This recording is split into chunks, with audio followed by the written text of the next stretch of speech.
দর্শক, আসসালামু আলাইকুম। পুরোদমে চলছে বিশ্বজুড়ে উত্তেজনা। প্রতিপক্ষকে 1 ইঞ্চিও ছাড় না দেওয়ার হুঁশিয়ারি দিচ্ছে পরাশক্তিরা। এই মুহূর্তে হাতে পাওয়া ভয়ঙ্কর কিছু আন্তর্জাতিক সংবাদ নিয়ে হাজির হয়েছি আপনাদের সামনে। ভিডিও শুরুতেই থাকছে আজকের গুরুত্বপূর্ণ সর্বশেষ আন্তর্জাতিক সংবাদ। শুরুতেই জানিয়ে দিব, ইসরায়েলের গণগ্রেপ্তার, গাজায় মৃত্যুর মিছিল থামছেই না। জানিয়ে দিব, ছাড় দিয়ে ফ্রান্সের সঙ্গে চুক্তি করতে যাচ্ছে। এরপর রয়েছে রাশিয়ার সীমান্তে 40,000 সেনা মোতায়েন। সর্বশেষ থাকছে, কোনো ফিলিস্তিনি রাষ্ট্র হবে না, এই জায়গা আমাদের। এত সময় শুনছিলেন সংবাদ শিরোনাম, এবার বিস্তারিত।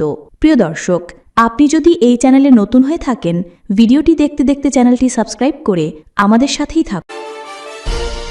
ইসরায়েলের গণগ্রেফতার, গাজায় মৃত্যুর মিছিল থামছেই না। ইসরায়েল পশ্চিম তীরে ব্যাপক অভিযান চালিয়ে একদিনেই 1000-এর বেশি ফিলিস্তিনিকে গ্রেপ্তার করেছে। একই সঙ্গে গাজায় বিমান হামলা অব্যাহত আছে। সেখানে দুর্ভিক্ষে জর্জরিত সাধারণ মানুষের মধ্যে নতুন করে হতাহতের ঘটনা ঘটেছে। খবর শাফাক নিউজের। টুলকার্মের গভর্নর জানিয়েছেন, শুক্রবারের 12 সেপ্টেম্বরের অভিযানে ইসরায়েলি সেনারা একযোগে 1000-এর বেশি ফিলিস্তিনিকে আটক করে। এদিকে রামাল্লার কাছে আইন ইয়াব্রুদ এলাকায় 4 জন ইসরায়েলি বসতি স্থাপনকারী একটি ডাউন সিনড্রোম আক্রান্ত যুবককে লোহার রড ও লাঠি দিয়ে পিটিয়ে গুরুতর আহত করেছে। তাকে হাসপাতালে ভর্তি করা হয়েছে। গাজার আল আউদা হাসপাতালের তথ্য অনুযায়ী গত 24 ঘন্টায় বিমান হামলায় 3 জন নিহত ও অন্তত 38 জন আহত হয়েছেন। হামলাগুলো হয়েছে মানবিক সহায়তার লাইনে দাঁড়ানো ভিড়ে এবং মধ্য গাজার কয়েকটি আবাসিক এলাকায়। গাজার স্বাস্থ্য মন্ত্রণালয় জানিয়েছে, যুদ্ধ শুরু হওয়ার পর থেকে মোট মৃতের সংখ্যা 64,700 ছাড়িয়েছে। পাশাপাশি ক্ষুধায় এখন পর্যন্ত অন্তত 387 জনের মৃত্যু হয়েছে, যাদের মধ্যে 138 জন শিশু।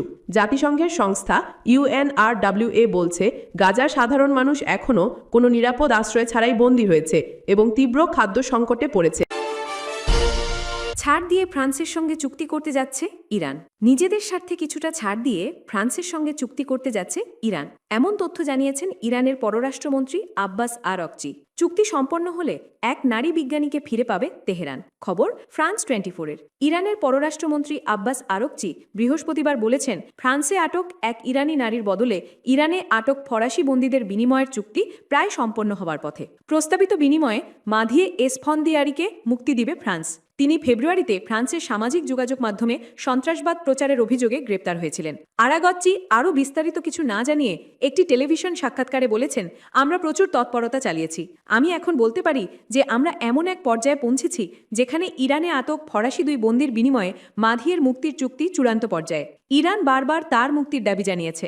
তাকে অন্যায়ভাবে আটক করা হয়েছে বলে অনেক যুক্তি দিয়েছে। ফ্রান্স বলেছে, তারা 2 ফরাসি নাগরিক সিসিল কোহলার এবং জ্যাক প্যারিসকে আটকের বিষয়ে আন্তর্জাতিক বিচার আদালতে ইরানের বিরুদ্ধে অভিযোগ করবে। 40 বছর বয়সী কোহলার এবং 70 বছর বয়সী প্যারিসকে 2022 সালের 7 মে গ্রেপ্তার করা হয়েছিল। ইরানের চিরশত্রু ইসরায়েলের জন্য গুপ্তচর বৃত্তির অভিযোগে তাদের অভিযুক্ত করা হয়। এই দম্পতি বর্তমানে ইরানে আটক প্রায় 20 জন ইউরোপীয়র মধ্যে অন্যতম। বন্দীদের মধ্যে একজন ফ্র্যাঙ্কো জার্মান কিশোরও রয়েছে। সে ইউরোপ থেকে এশিয়া সাইকেল ভ্রমণে যাচ্ছিল।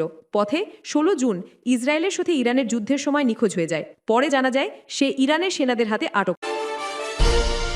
রাশিয়ার সীমান্তে 40,000 সেনা মোতায়েন পোল্যান্ডের। বেলারুশ রাশিয়ার সীমান্তে 40,000 সেনা পাঠিয়েছে পোল্যান্ড। বেলারুশে শুরু হওয়া জাপাত সামরিক মহড়ার প্রতিক্রিয়ায় এ পদক্ষেপ নেওয়া হয়েছে। শুক্রবার 12 সেপ্টেম্বর মহড়ায় বেলারুশের সঙ্গে যোগ দেয় রাশিয়া। মহড়ায় আগামী দিনের শত্রুদের ঘায়েল করার বিভিন্ন কলাকৌশল ঝালিয়ে নেবে 2 দেশের সেনারা। বুধবার রাতে টেলিভিশন চ্যানেল পোলস্যাট নিউজকে পোলিশ জাতীয় প্রতিরক্ষা উপমন্ত্রী সেজারি টমসিক বলেন, বেলারুশে শুরু হওয়া রাশিয়া বেলারুশ জাপাত সামরিক মহড়ার প্রতিক্রিয়ায় ধাপে ধাপে পোল্যান্ডের পূর্ব সীমান্তে সৈন্য মোতায়েন করা হবে। পোল্যান্ড বহু মাস ধরে জাপাত 2025 মহড়া উপলক্ষে প্রস্তুতি নিচ্ছে। পোলিশ সামরিক বাহিনীও পৃথকভাবে মহড়া পরিচালনা করেছে, যেখানে 30,000-এরও বেশি সৈন্য অংশগ্রহণ করেছে। টমসিক বলেন, জাপাত 2025-এর পর্যাপ্ত প্রতিক্রিয়া জানাতে পোলিশ এবং ন্যাটো সৈন্যদের প্রয়োজন। রাশিয়ান এবং বেলারুশিয়ান মহড়াকে আক্রমণাত্মক বলে মনে করা হয়। এখান থেকেই ইউক্রেনের যুদ্ধ শুরু হয়েছিল। অতএব পোলিশ সেনাবাহিনী এর জন্য প্রস্তুতি নিচ্ছে। আগামী দিনে আমাদের সীমান্তে প্রায় 40,000 সৈন্য থাকবে। টমসি কারো বলেন 9 থেকে 10 সেপ্টেম্বর রাতে রাশিয়ান ড্রোনের আকাশসীমা লঙ্ঘনের ঘটনাটি জাপাত 2025 সামরিক মহড়ার সঙ্গে সম্পর্কিত। মঙ্গলবার থেকে বুধবার রাতে 19টি ড্রোন পোল্যান্ডে অনুপ্রবেশ করে এবং যেগুলো হুমকি স্বরূপ ছিল সেগুলো গুলি করে ভূপাতিত করা হয়। রাশিয়ান ড্রোন পোল্যান্ডের সীমান্ত লঙ্ঘনের একদিন পর ক্রেমলিন কথা বলেছে। রাশিয়ান পররাষ্ট্র মন্ত্রণালয় এবং রাশিয়ান প্রতিরক্ষা মন্ত্রণালয় পোল্যান্ডে গুলি করে ভূপাতিত করা ড্রোনগুলো রাশিয়ান সামরিক বাহিনীর বলে অস্বীকার করেছে। অন্যদিকে ইউক্রেন পোল্যান্ডকে সাহায্য করার প্রতিশ্রুতি দিয়েছে। অপরদিকে ইউরোপীয় ইউনিয়ন রাশিয়ান ড্রোন দ্বারা পোলিশ আকাশসীমা লঙ্ঘনের নিন্দা জানিয়েছে। ইইউ পররাষ্ট্রনীতি প্রধান কাজা কালাস 27টি সদস্য দেশের পক্ষে একটি বিবৃতি জারি করেছেন। এতে ইইউ পররাষ্ট্রনীতি প্রধান বলেছেন, এটি রাশিয়ার একটি আক্রমণাত্মক এবং বেপরোয়া কাজ যা ইইউ নাগরিকদের নিরাপত্তা, আঞ্চলিক স্থিতিশীলতা এবং আন্তর্জাতিক শান্তির জন্য হুমকি। কোনো ফিলিস্তিনি রাষ্ট্র হবে না, এই জায়গা আমাদের।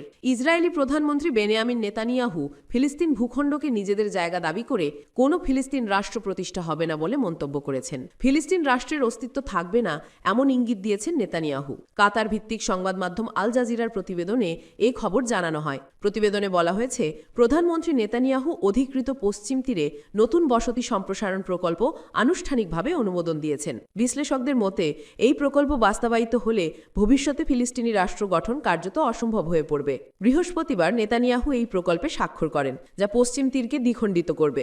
মালে আদুমিম বসতিতে এক অনুষ্ঠানে নেতানিয়াহু বলেন, আমরা আমাদের প্রতিশ্রুতি পূরণ করছি, কোনো ফিলিস্তিনি রাষ্ট্র হবে না, এই জায়গা আমাদের। তিনি আরও বলেন, শহরের জনসংখ্যা দ্বিগুণ করা হবে। 12 বর্গ কিলোমিটার জমির ওপর গড়ে ওঠা এই বসতিটি E1 নামে পরিচিত। এখানে 3400 নতুন বাড়ি নির্মাণের পরিকল্পনা রয়েছে। এই প্রকল্প বাস্তবায়িত হলে পশ্চিম তীরের একটি বড় অংশ দখলকৃত পূর্ব জেরুজালেম থেকে বিচ্ছিন্ন হয়ে পড়বে। একই সঙ্গে ওই অঞ্চলের হাজার হাজার ইসরায়েলি বসতি একে অপরের সঙ্গে সংযুক্ত হবে। পূর্ব জেরুজালেমকে ভবিষ্যৎ ফিলিস্তিনি রাষ্ট্রের রাজধানী হিসেবে দেখে আসছে ফিলিস্তিনিরা। তবে 1967 সাল থেকে দখলকৃত পশ্চিম তীরে ইসরায়েলের সব বসতি আন্তর্জাতিক আইন অনুসারে অবৈধ বলে গণ্য হয়, এমনকি সেগুলো ইসরায়েলের অনুমোদন পেলেও। আল জাজিরার প্রতিবেদক হামদা সালহুদ জানান, এই সম্প্রসারণ পরিকল্পনা পশ্চিম তীর ও পূর্ব জেরুজালেমের ভৌগোলিক সংযোগ ধ্বংস করবে। এর ফলে ভবিষ্যতে কোনো ফিলিস্তিনি রাষ্ট্রের সম্ভাবনা আরও ক্ষীণ হবে। ফিলিস্তিনি কর্তৃপক্ষের প্রেসিডেন্টের মুখপাত্র নাবিল আবু রুদেইনাহ বৃহস্পতিবার বলেন, পূর্ব জেরুজালেমকে রাজধানী করে একটি ফিলিস্তিনি রাষ্ট্রই এই অঞ্চলের শান্তির চাবিকাঠি। তিনি একে এবং দ্বিরাষ্ট্র সমাধানকে অপরিহার্য বলে উল্লেখ করেন। ইসরায়েলি বসতিগুলোকে আন্তর্জাতিক আইন বিরোধী আখ্যা দিয়ে অভিযোগ করেন নেতানিয়াহু সমগ্র অঞ্চলকে অন্ধকার গহ্বরে ঠেলে দিচ্ছেন। রুদেইনাহ বলেন, ইতিমধ্যেই জাতিসংঘের 149টি সদস্য রাষ্ট্র ফিলিস্তিনকে স্বীকৃতি দিয়েছে। তিনি বাকি দেশগুলোকে অবিলম্বে ফিলিস্তিন রাষ্ট্রকে স্বীকৃতি দেওয়ার আহ্বান জানান। নেতানিয়াহু দীর্ঘদিন ধরেই অধিকৃত ভূখণ্ডে বসতি স্থাপনের পক্ষে এবং ইসরায়েল ফিলিস্তিনি শান্তি প্রক্রিয়ার বিরোধী। 1990-এর দশকে স্বাক্ষরিত অসলো চুক্তির বিরুদ্ধেও তিনি সরব ছিলেন। 2001 সালে ফাঁস হওয়া এক ভিডিওতে নেতানিয়াহু দাবি করেছিলেন তিনি কার্যত ওই চুক্তির ইতি টেনেছেন। প্রধানমন্ত্রী হিসেবে প্রথম মেয়াদে 1997 সালে নেতানিয়াহু পূর্ব জেরুজালেমে হার হোমা নামে বসতি গড়তে সহায়তা করেন। পরবর্তী সময়ে তিনি বলেন, তার ক্ষমতায় থাকাকালীন কোনো ফিলিস্তিনি রাষ্ট্র কখনোই গঠিত হবে না। সম্প্রতি ইসরায়েলের কট্টর উগ্র ডানপন্থী অর্থমন্ত্রী বেজালেল স্মট্রিচও বলেছেন, E1 এর মতো বসতি ফিলিস্তিনকে মানচিত্র থেকে মুছে ফেলবে।